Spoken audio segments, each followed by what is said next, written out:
Assalamualaikum warahmatullahi wabarakatuh. Halo semuanya.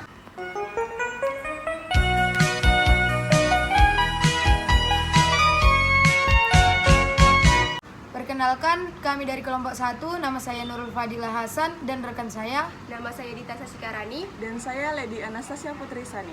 Di sini kami ingin menjelaskan perjanjian internasional. Sebelumnya kamu udah tahu belum apa sih yang dimaksud dengan perjanjian internasional? Kalau belum tahu, simak video ini. Pengertian perjanjian internasional.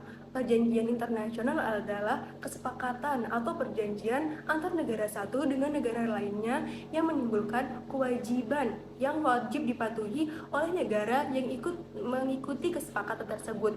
Nah, menurut salah satu ahli, Oppenheimer, perjanjian internasional merupakan ikatan atau perjanjian antar negara satu dengan negara lainnya yang menimbulkan hak dan kewajiban.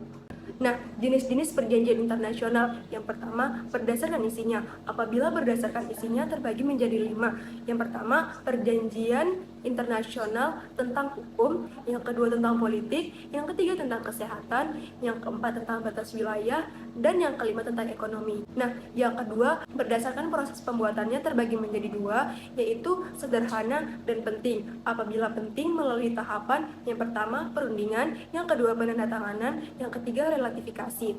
Nah, secara sederhana melalui 2 tahapan. Yang pertama perundingan dan yang kedua penandatanganan.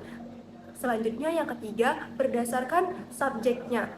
Apabila melakukan perjanjian internasional ada 3 subjek perjanjian internasional. Yang pertama, perjanjian internasional antar negara dengan negara, negara dengan subjek hukum internasional, atau subjek hukum internasional dengan lainnya kecuali negara. Nah, yang keempat, berdasarkan pihak yang terlibat. Apabila berdasarkan pihak yang terlibat terbagi menjadi 2, yang pertama multilateral, yang kedua bilateral. Nah, yang kelima, berdasarkan fungsinya. Apabila berdasarkan fungsinya terbagi lagi menjadi 2. Yang pertama, membuat hukum, yang ketiga perjanjian khusus. Baik, saya akan melanjutkan materi dari Dita, fungsi dan manfaat perjanjian internasional. Secara umum, fungsi perjanjian internasional adalah untuk menjalin kerjasama yang menghasilkan hak dan kewajiban bagi negara yang terlibat di dalamnya untuk mencapai tujuan bersama. Sedangkan dalam konteks perjanjian multilateral, fungsinya adalah membuat ketentuan hukum bagi seluruh warga internasional. Fungsi dan manfaat perjanjian internasional lainnya untuk mempermudah kerjasama dan menjalin transaksi antara negara satu dengan negara lain, serta menjadi sarana dalam menjalankan kerjasama internasional secara damai dengan adanya sumber hukum internasional.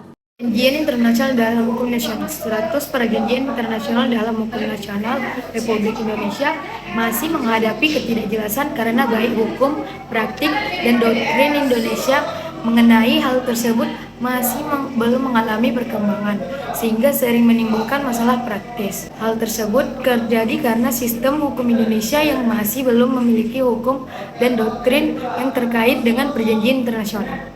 Jadi di sini saya ingin menjelaskan perjanjian internasional antara Indonesia dengan Amerika. Ada yang namanya di bidang perdagangan. Yang pertama, exchange of notes atau pertukaran nota. Itu merupakan perjanjian internasional yang bersifat umum dan memiliki banyak persamaan dengan perjanjian hukum perdata.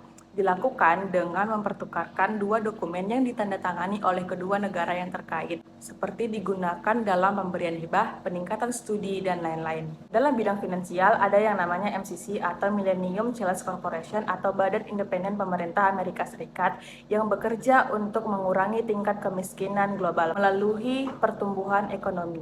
Dibentuk pada tahun 2004, MCC memberikan hibah dan bantuan kepada negara-negara yang memenuhi standar dalam periode tertentu, upaya untuk memerangi korupsi dan penghormatan kepada hak-hak demokrasi. Ada pula perjanjian internasional yang melibatkan negara Indonesia. Yang pertama ada Perjanjian Linggarjati. Perjanjian Linggarjati merupakan perjanjian yang melibatkan negara Indonesia dengan negara Belanda.